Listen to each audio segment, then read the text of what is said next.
shirkadda Hormuud gaar ahaan xarunta kilometer 4 sidii horeba ay macaamiisheenu ay nagu yaqaaneen waxaan ugu qodbay jirnay ugu adeegi jirnay adeegga shirkadda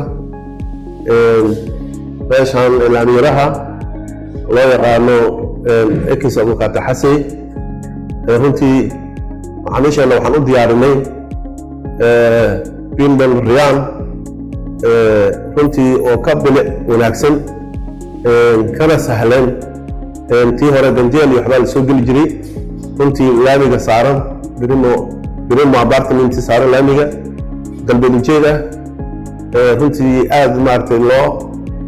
shixnay adeegga shirkadda Hormuud dhammaan uu diyaar ku yahay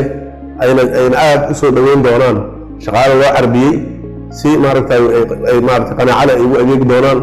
xalana macaamiisheena soo dhawaada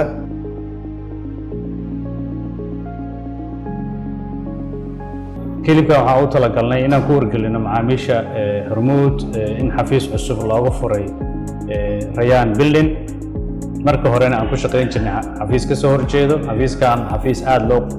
loogu shaqeeyay oo design fiican loo sameeyay aadna u qurux badan loogu talagalay in macaamiisha muhiimka loogu adeego maadaama xarunta KM4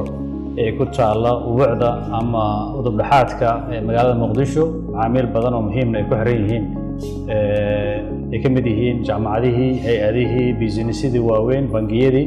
ayagoo ka faa'iideysanaya xaruntan quruxda badan loogu talagalay in loogu adeego environment ahaanna aad u sareyso dhammaan macaamiisheena xarunta kilometer 4 waxaan ku wargelinaynaa inay xaruntii kilometer 5 ay ka soo guurtay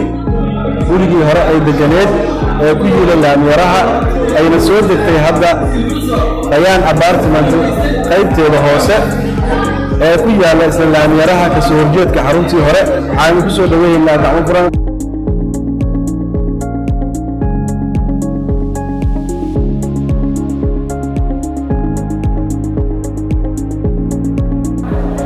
macaamiish Hormuud ah oo ku faraxsanahay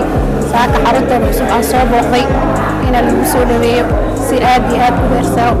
xarunta hore xarunta ka fiican oo wanaagsan in lagu soo dhaweeyo oo ku faraxsanahay oo si wanaagsan in lagu adeego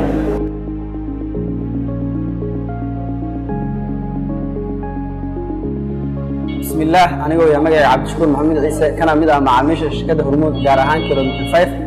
وحن الشركة وهم هذا علينا إن نوصل دوين adeegyada sidoo kale waxaan shirkadda ku bogaadinaynaa inay xarun cusub ka fureen sarta dheer ee Rayaan xaruntaas oo loo qalabeeyay si heerkeedu sareeyo